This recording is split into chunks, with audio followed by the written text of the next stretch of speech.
What's up everyone? Welcome to FilmSpot, and today we'll be talking about best upcoming movies.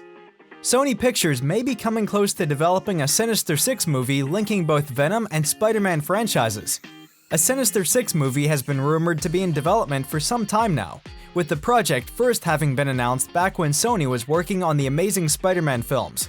At the time, director Drew Goddard was attached to direct a Sinister Six movie, but plans for the project seemingly came to a sudden halt when Sony took the Spider-Man franchise in another direction. However, a new report suggests a Sinister Six movie may be back in the works. On a recent episode of the Deadline podcast, Hero Nation, Anthony D'Alessandro revealed that the Sony Spider-Verse will soon connect with the Marvel Cinematic Universe. This, of course, isn't much of a surprise as Spider-Man: No Way Home is bringing back some of the biggest villains from Sony's Spider-Man movies. The surprising part of the podcast actually hit around 6 minutes in when D'Alessandro hinted at where both studios were headed with Spider-Man. And he said, with this Venom, they're actually going to connect the Spider-Man universe they're setting up with MCU.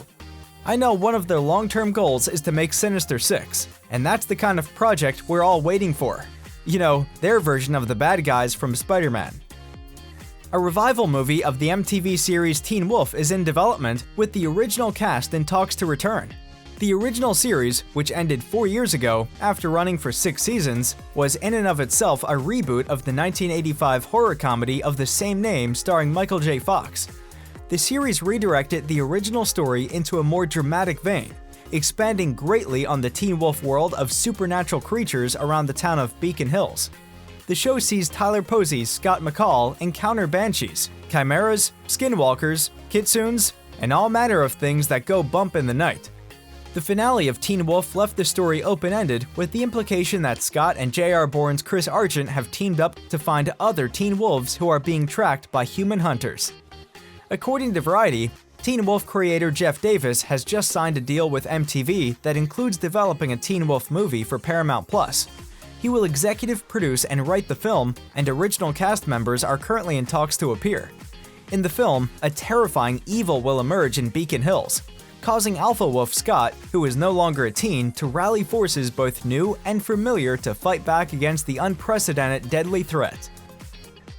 Paramount Pictures has put Clifford the Big Red Dog back on the release schedule and set it for a day-and-date release for theaters and Paramount+. Based on the children's novel of the same name by author Norman Bridwell, the film follows a young girl named Emily Elizabeth as she adopts a small red puppy. However, one night, Clifford grows into a giant dog and attracts the attention of everyone in New York City. The film was originally set for release on November 13, 2020, but was delayed several times. Now, finally, Paramount Pictures has put the film back on the release schedule.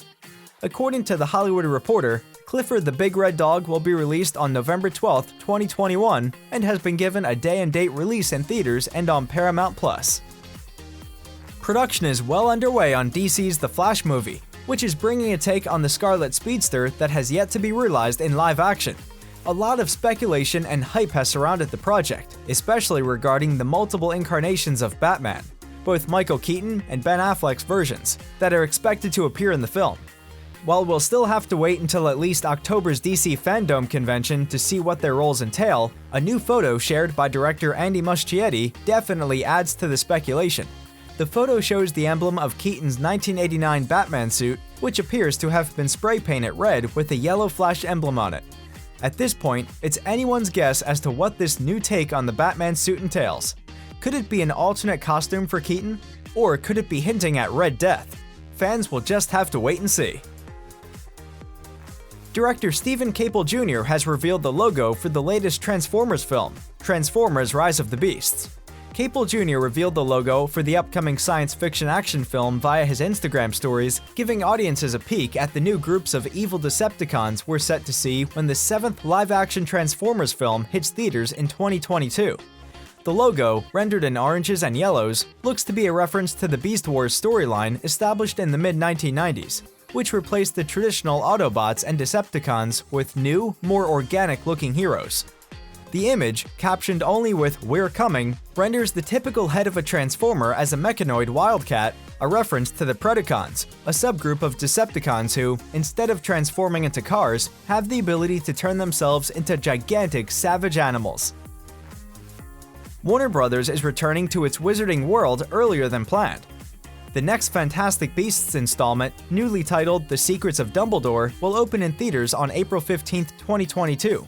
The third entry in the Fantastic franchise was initially scheduled to release on July 15th of next year, but the studio opted to move its premiere up by 3 months. Official plot follows as Professor Albus Dumbledore knows the powerful dark wizard Gellert Grindelwald is moving to seize control of the Wizarding World. Unable to stop him alone, he entrusts magizoologist Newt Scamander to lead an intrepid team of wizards, witches, and one brave muggle baker on a dangerous mission, where they encounter old and new beasts and clash with Grindelwald's growing legion of followers. But with the stakes so high, how long can Dumbledore remain on the sidelines? Thanks for watching, and see you in the next one!